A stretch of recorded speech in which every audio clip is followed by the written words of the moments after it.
This morning, our young is too young to teach your children the 3 R's. You'll be interested in this. The 3 R's being, in reality, 1 R for... reading. 1 W for... writing. And 1 A for... arithmetic. That's maths, isn't it? Quite work, does it? Infant learning expert Dr. Robert Titzer reckons you can start at around 9 months, believe it or not, and he joins us to tell us why and how. A rocket scientist, a nuclear physicist, maybe even a Rhodes Scholar. We'd all like to think that our children could achieve such scholastic heights. But are the smarts of our children genetically predetermined, or is there something more that we can do? To discuss whether we as parents can help progress their early development, we welcome infant learning expert Dr. Robert Titzer. Thanks for coming in. Morning, Thank you very much. It's fascinating, you know. We'll get to this later on. You brought in a DVD and we had a quick look in the office beforehand about what young children, really young children, can actually achieve. Right. But how should we do that? And should indeed, it begs the question, should we indeed do that? Positively we should do it, because there's a natural window of opportunity for learning language where it's actually easier for the babies to learn language skills. There are many children who have learning disabilities, and if parents do not start around 2 or 3 months of age, believe it or not, those children will not learn at high levels. So, and at age 2 or 3 months, you generally do not know if a child has learning disabilities. So every baby should be stimulated, and it prevents most later problems, and it also helps children learn more naturally. See, so you've just struck fear into the hearts of all parents out there who feel they're not doing enough. Well, parents should realize that babies actually have tens of thousands of new connections forming in their brains every single second.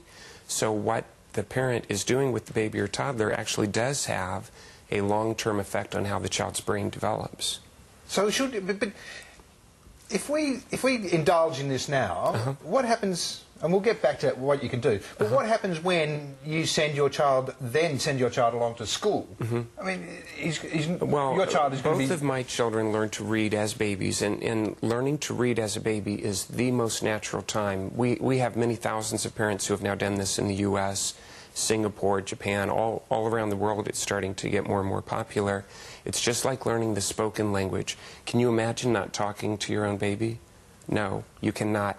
And I cannot imagine not allowing the babies to see the language, because babies actually learn language skills more naturally. We are developing more illiterate societies as people get more interested in video games and all these other kinds of things. If you start early on with the most important skill we ever teach them, which is reading, then they're actually reading at a higher level, and there are long-term studies showing that the earlier the child is taught to read, the more likely the child will actually want to read. Look, why don't we have a look at this? Because we saw it this morning, and it's pretty amazing. Just take a look at what these kids can do. T, very good. Cup. Moo. Moo. Reading. Reading. Couch. Couch. Pillow. Paper. Polar bear. Oh, yes. What is this one?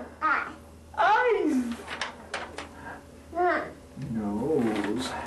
Knocked on the door. Oh, good little kids, let me come in, couple. Now we will not let you come in.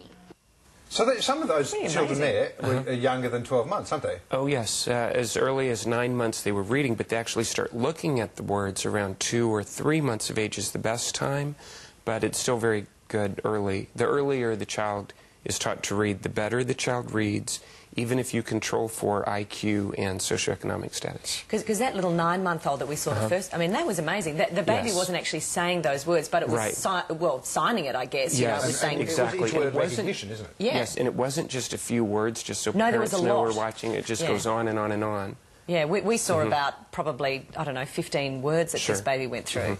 You say that the window of opportunity for... Studies have shown that the window of opportunity for learning language skills begins to close by the age of 4. That's correct. Making it more difficult to learn second languages, sign language, the spoken language, the written language, any aspect of language. The longer you wait, the harder it is to learn at a high level. You can still learn at low levels.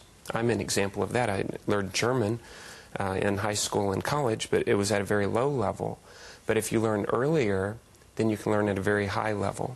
Well, there's plenty of discussion about those, the language immersion courses that the kids can do. I know my cousins did it when they were in school. Right. But what you're saying, though, is that if kids don't start learning early, then they can miss some fundamentals of language and they can never catch up. Well, people don't even realize our potential for our reading ability because we've been doing it in this, I consider it to be the wrong way for so long that we don't even realize that people could read as naturally as we speak.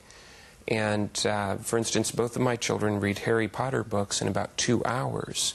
It takes me months to read the same book, just because of lack of time and so on. But that could be the more normal state. It is, I mean, it is surprising. What were you going to say about your kids? Oh, no, I'm just surprised at how quickly my children actually get through it. Fairly big books, you Right, know. and didn't they learn to read early as well? Very early, yeah. Yes. But they went, we didn't teach them as such to read, but Right. we would read to them in bed, and we would hold open the book, and we would just be reading, and then they'd start to recognise words. If they were pointing to the words, just so you know, there are studies showing that at age 4 or 5, the average 4 or 5-year-old only focuses on words 5 seconds per book. So I don't want parents to think reading to them alone is enough. That's actually not enough. Parents have to do more than simply read to them. I actually made videos for babies to watch, and that's how my children learned to read, and all of those babies learned to read from watching these Your Baby Can Read videos, because if a child is watching a mindless TV show, there's very little benefit, and more than 1 million synapses in an hour are connecting in the baby's brain. I actually do not like those baby videos where objects are floating around and then babies are listening to music that's not related.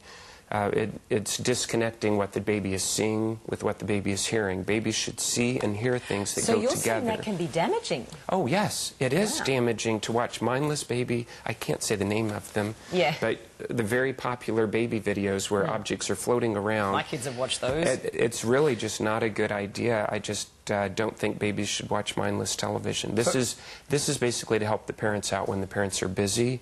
They can show this without feeling guilty because it does actually help the child learn to read, and it helps the parent when the parent is busy around the house. Right, so basically, just quickly, how do we do this? How do we get started? You show words. For instance, you would point to the word and say, smiling, smiling. And then you lift it up and show, the baby is smiling. Notice I talk in a higher pitched voice when you talk to a baby or a toddler. That's what baby talk really is, not goo goo gaga kind of talk. And then later, if you're reading a book where there aren't too many words on the same page, then point to each word as you are reading to the child. Then teach the child to point to the words when you are reading to the child. But the child is pointing. That way you know the child's actually looking at the words. Your children must have been looking at the words. Most children, when parents read to them, do not look at the words, and they do not learn to read from parents reading to them. I still think parents should read to them, but it's for they're learning other things, not how to read. Yeah. Very interesting. It is very fascinating, fascinating, and it was, as we said, incredible to look at that DVD there and see what they were achieving. I must admit, I was a bit cynical until I saw those pictures, and I was pretty amazed with what I saw, actually. Yes, but if you just think about it, babies learn all other aspects of language very naturally. The only parts of language they don't learn naturally are when we wait until they're 5 or 6, and then we make it into a complicated mess the way we're doing reading right now. Think about how we're doing it. We teach the names of the letters.